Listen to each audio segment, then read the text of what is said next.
Hello, my name is Angela and I am the Shakespeare Whisperer. In this video, I want to ask the question, what is Iago's problem? What is his beef with Cassio? So I'm talking about the play of Othello. Othello is a very successful general in the army, and he has recently married the beautiful daughter of a senator, Desdemona. However, their happiness is ruined by Iago, this kind of creep who comes in and whispers in Othello's ear and manipulates him into believing that his wife Desdemona is having an affair with one of the soldiers named Cassio. His plot eventually works, and Othello, out of rage, kills Desdemona. Now I want to look at Iago, the person who wants this to happen, who sets this up. He is, without a doubt, one of Shakespeare's most evil characters. And the particular question that I want to ask is, why Cassio? He wants to get this guy killed. He says whether we kill him ourselves or whether Othello ends up killing him, all good. We're just going to ruin this man. And one of Iago's cronies at one point asks him, dude, why Cassio? Like, what problem do you have with Cassio? And Cassio hasn't done anything wrong. He's a good guy, he's a good soldier, he's an upstanding citizen, everybody likes him, he's a nice guy. What's your problem with him? Why Cassio? And Iago's response, I think, is one of the keys to understanding his character. Iago replies, "He hath a daily beauty in his life that makes me ugly." He hath a daily beauty in his life that makes me ugly. Now at first when we hear this, I think we think, you know what, I get this. No need to explain. We have all been there. We all know what it feels like when somebody just seems to shine brighter than you and they have it all and they're just so good looking. Oh, look at that. And everybody likes them. We can all understand. We're like, look, Iago, I get it. You know what, just go do some pottery, go write an angry letter, go walk it off. Killing is not the answer. So we think we understand it. He's jealous of Cassio's attractiveness. But that's actually not it. There's something more to it. There's something deeper going on here.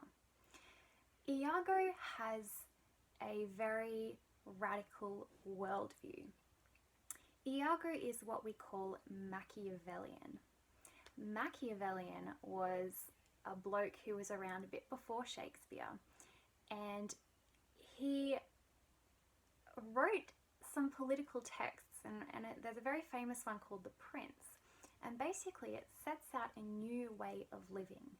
Up until this point, the Western world is Christian, and everybody has this Judeo-Christian mindset which involves certain rules, certain morals. Even if you're not Christian, even if you were Muslim or pagan or whatever, there were still these basic rules for living. There were still do's and don'ts. There were moral norms and laws that we all stick to.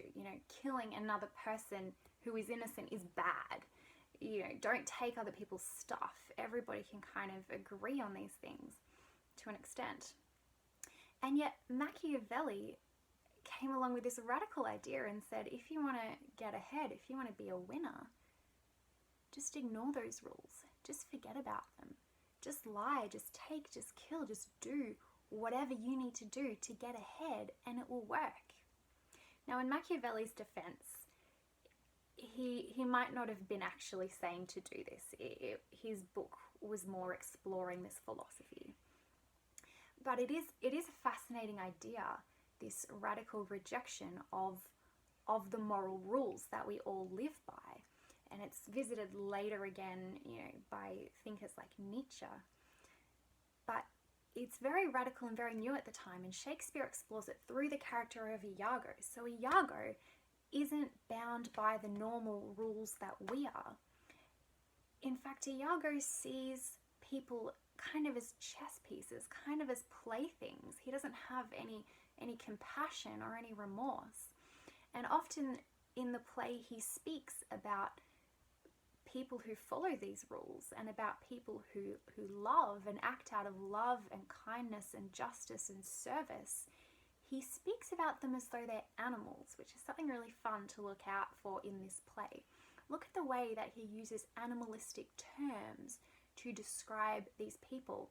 While many of us think of human flourishing, of becoming fully human as being moral and as serving others and as following these rules, for Iago, being fully human, being fully alive is to break them, is to ignore them, is to do whatever you need to do to get ahead and succeed. If you follow those rules, if you are bound by morality, by right and wrong, by not hurting other people, by playing fair, then you have lost your humanity. Then you are a kind of a beast of burden. You're just a donkey being driven along. You have no autonomy. So this is a very interesting view of things for Iago, and this is how he treats other characters in the play. He manipulates them, he plays with them, he kills them, he does whatever he has to do to get ahead. So what does he mean when he says about Cassio, there is a daily beauty in his life that makes me ugly? Iago is cynical about love and about goodness and about morality and about these rules. He doesn't think that human beings can really fully live like this. And yet here is a man who seems to be doing that. Cassio is good. Cassio loves. Cassio serves. Cassio plays by the rules and cares. And he seems to be doing well in his life. He seems to be happy and he seems to be flourishing. This threatens Iago's worldview. This threatens Iago's theory. If Cassio is right, if Cassio is living the right way, then Iago is indeed a monster. Iago is not fully human at all. Therefore, Iago needs to destroy Cassio. He needs to destroy this evidence that his way of living and approaching life is the wrong one. There we go. That is Iago's beef with Cassio. It's not that Cassio's better looking and always tells funny stories at parties, and then Iago tries to tell a funny story and nobody laughs and he messes up the punchline. It is much, much deeper than that.